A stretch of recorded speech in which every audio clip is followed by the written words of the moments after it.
آپ نے دیکھا جیسے ہی کریک ڈاؤن ہوا یہ کرنسی ڈیلر کے اوپر, پشاور کی مارکیٹ بند ہوئی, مختلف جو غیر قانونی ہنڈی حوالہ کے ذریعے پیسے بھیجے جا رہے تھے, منگوائے جا رہے تھے, وہ کاروبار بند ہوا, ڈالر سٹیبلائز ہو گیا. اب تحریک انصاف کو اور ان کے عبوری صدر کو فکر یہ ہے کہ اب پاکستان کو خدا نہ خواستہ ڈی سٹیبلائز کیسے کریں.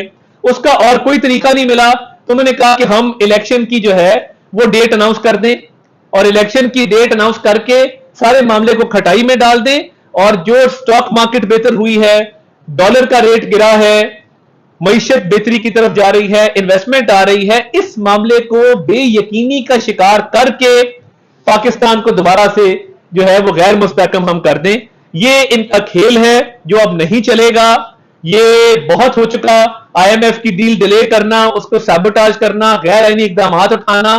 عبوری صدر باز رہیں, ان کو منسٹری آف لا کی طرف سے بھی ایڈوائس آ چکی ہے کہ الیکشن کمیشن نے ڈیٹ اناؤنس کرنی ہے, وہ ویسے بھی عبوری صدر ہیں, آئین اور قانون کے مطابق اب یہ ڈیٹ اناؤنس کرنے کے مجاز نہیں ہے.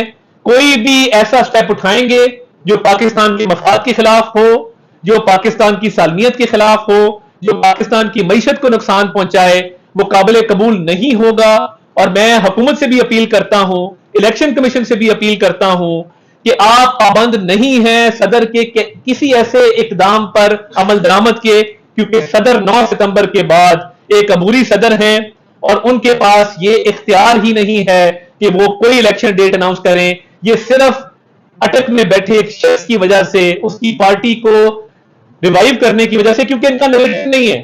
ان کا نیریٹو یہی ہے کہ معیشت خراب ہے. اگر ان کا نیریٹو یہی ہے کہ معیشت خراب ہے تو ان کو بہتر معیشت سوٹ نہیں کرتی. اب بہتر معیشت ہونے جا رہی ہے تو یہ اب نیا جو ہے وہ تماشا لگانے جا رہے ہیں, کیونکہ ان کا نیریٹو بہتر ہو اور یہ اپنے نیریٹو کے بلبوتے پہ اپنی سپورٹ بیس کو بڑھائے. یہ کام پاکستان کی سالمیت مفاد کے خلاف ہے, یہ کام مت کریں.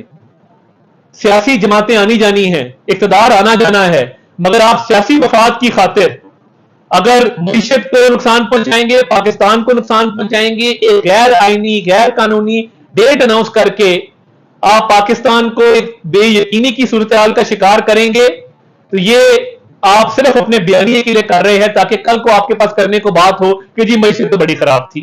4 سال آپ نے کیا کیا, پوری قوم نے دیکھا.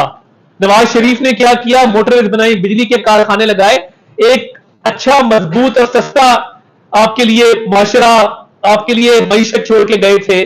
پرانا پاکستان بہت بہتر تھا 2018 کا.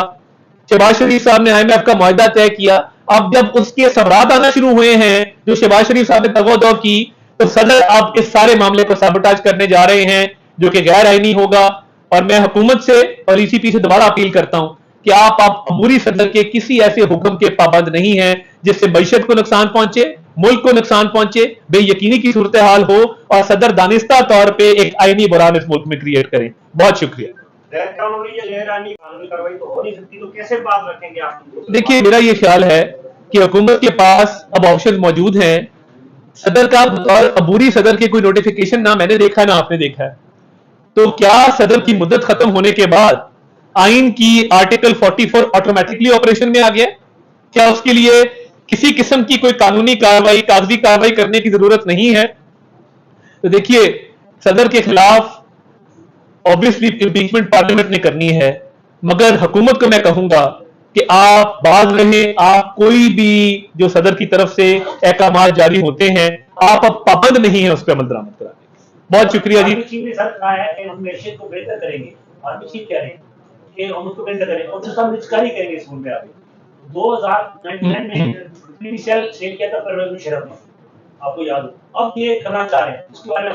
دیکھیے ایک تو میں نوید صاحب آئے ہیں, میں پارلیمنٹری رپورٹرز ایسوسی ایشن کے تمام عہدیداران کو باضابطہ مبارکباد پیش کرنا چاہتا ہوں. عثمان خان صاحب بھی ساتھ تشریف لائے ہیں, ان کی کاوشیں, ان کا کام ہم مشکل وقت دیکھتے رہے ہیں. جاوید بھائی تشریف لائے ہیں, ان کو بڑی مبارکباد ہے دل کی اتھاہ گہرائیوں سے, ان کی پروفیشنلزم کی, ان کی جو پیشہ ورانہ صلاحیتیں ہیں ان سب پہ ہم قائل ہیں. ہم دیکھتے رہے ان کے کام کو, تو یہ ڈیزرو کرتے تھے. ان کو بہت مبارکباد ہے. آپ نے جو سوال کیا, دیکھیے پاکستان میں اب ایک اسپیشل انویسٹمنٹ فیسیلیٹیشن کونسل کا قیام عمل میں لایا گیا ہے, اور یہ لایا گیا تھا سول گورنمنٹ اور ملٹری اتھارٹیز کے اشتراک کے ساتھ.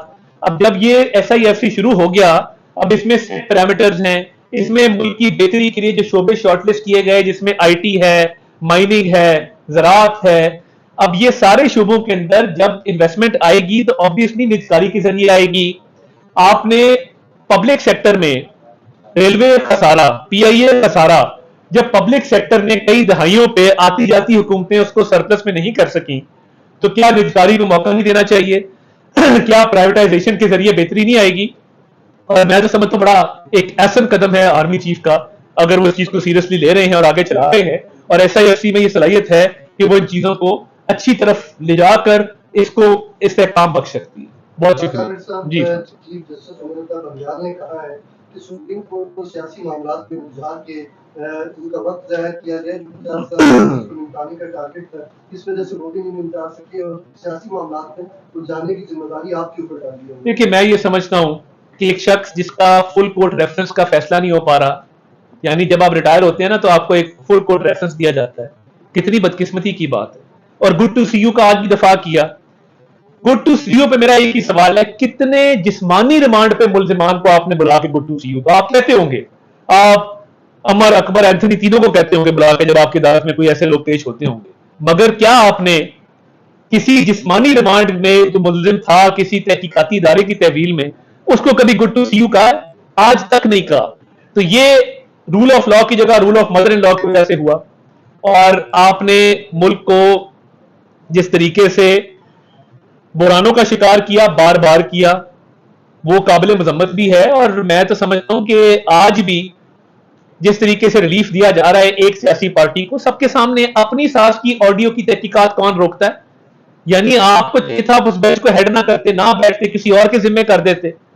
آپ اپنی ساز کو کلیئر کرا کے جاتے. اگر وہ بے گناہ تھی, کوئی بھی بینچ بیٹھ جاتا, کوئی بھی کمیشن بیٹھ جاتا, آپ نیا کمیشن بنا دیتے. آپ کہتے کہ حکومتی کمیشن مسترد, میں اپنی ساز کو کٹہرے میں لاتا ہوں جس طرح قاضی فائزہ صاحب کی اہلیہ کٹہرے میں آئی تھی, اور میں یہ کمیشن بناتا ہوں, یہ کمیشن اس کی تحقیقات کرے گا. آپ نے اس آڈیو کی فورینزک نہیں ہونے دی. تو میں اب کیا کہہ سکتا ہوں کہ آپ نے اپنوں کا ہی فائدہ کیا جو آپ کے اپنے گھر والے تھے اور آپ کا محبوب لیڈر عمران خان تھا. باقی آپ نے نہ اس ملک کا بھلا کیا, نہ اس ملک کے مفاد میں کوئی فیصلہ کیا, اور آج آپ گھر جا رہے ہیں تو آپ دیکھیں کہ پورے ملک میں آپ کے بارے میں کیا باتیں ہو رہی ہیں. بہت شکریہ جی, تھینک یو. عبوری صدر والا جی, اب ایک نئی چیز ہے